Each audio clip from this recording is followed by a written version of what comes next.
अच्छा। और उस समय हमारे मुख से एक ही गीत निकलता था कि बाबर सी बर्बरता बार बार ना चली, वह आता ताई अति और अत्याचार ना चली, और राम कार ना चली तो फिर सरकार ना चली, राम कार ना चली तो फिर सरकार ना चली।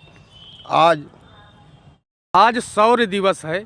आज ही के दिन 6 दिसंबर 1992 में बाबरी मस्जिद गिराई गई थी। दादाजी क्या कहना है? आज का दिवस हमारे इस जीवन का सबसे मूल्यवान और पुण्यवान दिवस है जी। आज के दिन हम सभी सनातनियों को इस जीवन का जो मूल्य था वो सब प्राप्त हो चुका है जी। एक दौर था कि मुगलों ने हमारे उस आराध्य के मंदिर को ध्वस्त किया जी। और हम सब जो सनातनी थे उनके मान को मर्दन करते हुए वहाँ पे बाबरी मस्जिद नाम का एक ढांचा छोड़ दिया जी। जिसे करीब 500 सालों से हम सब लोग उस दर्द को झेल रहे थे जी। विगत दिनों करीब 76-77 युद्ध हुए जी। और कई लाख लोगों ने अपने प्राणों की आहुति दी जी। परंतु ये सौभाग्य हमारी इस पीढ़ी को मिला कि हमने उस मंदिर के लिए आंदोलन में भी हिस्सा लिया और अपनी आँखों से अपने आराध्य के मंदिर को बनते हुए भी देखा और उनके दर्शन भी किए। हम ये मानते हैं कि इस धरती पर हम सब लोगों से ज़्यादा सौभाग्यशाली कोई दूसरा नहीं होगा। हम लोगों ने उस समय एक सौगंध उठाई थी कि राम लला हम आएंगे, मंदिर वहीं बनाएंगे। वो चरितार्थ हुआ, हम आए भी, मंदिर भी वहीं बनाए और अब आगे भी जाएंगे और जहाँ जहाँ हम साक्ष्य पाएंगे मंदिर पुनः बनाएंगे। इस सौगंध के साथ हम लोग प्रस्तुत हैं इस सनातन के लिए अपने प्राणों की आहुति लेकर। डॉक्टर साहब क्या कहना है? प्रांतीय परिषद सदस्य हैं आप बीजेपी के। 6 दिसंबर 1992 को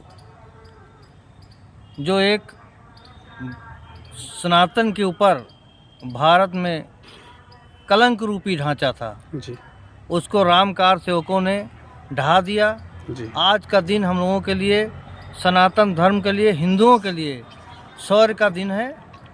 और इसी से जो हमारे माननीय मोदी जी और हम लोगों ने जो सपना देखा था कि अखंड भारत बनेगा, इसी से परिलक्षित हो रहा है कि अखंड भारत की परिकल्पना हम लोग कर सकते हैं।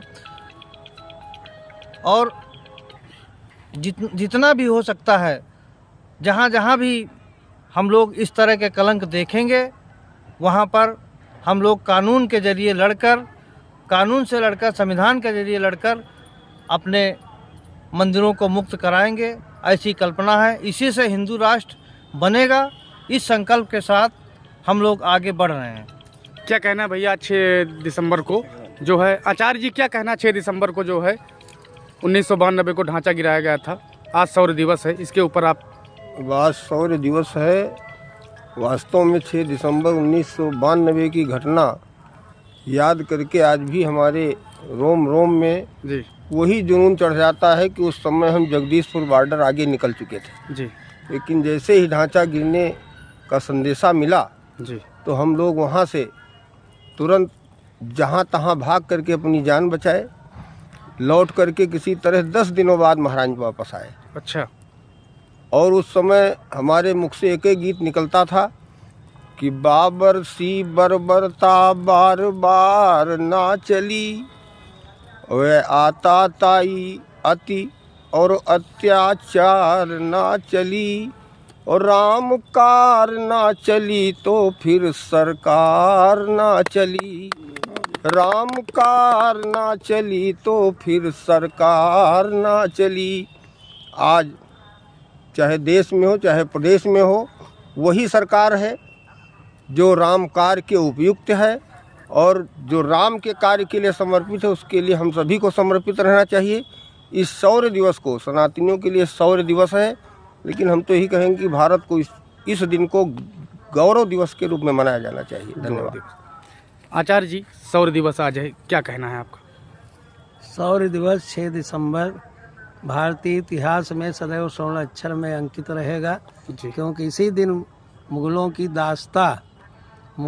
दास्ता और अत्याचार का प्रतीक जो हिंदू धर्म को पद्दलित करने के लिए बाबर के सेनापति के द्वारा मस्जिद बनाई गई थी, राम भक्तों के द्वारा उसका विध्वंस इसी दिन किया गया।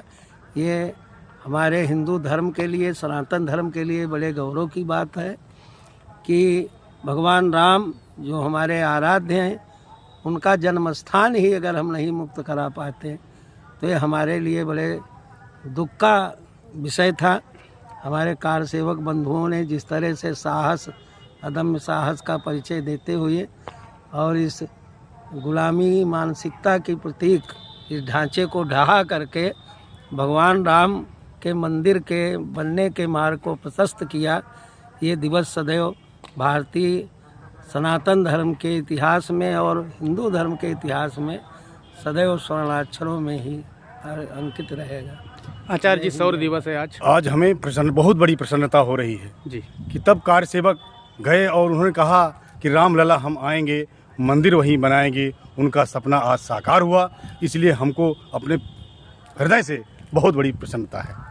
धन्यवाद। आप देख रहे हैं इस समय SS न्यूज और हमने आप यहाँ पर बुद्धिजीवियों का आपको व्याख्यान सुनाया। आज 6 दिसंबर के उपलक्ष्य में शौर्य दिवस के ऊपर लोगों ने अपने विचार व्यक्त किए। मैं हूँ संतोष सिंह, इन्हीं शब्दों के साथ धन्यवाद।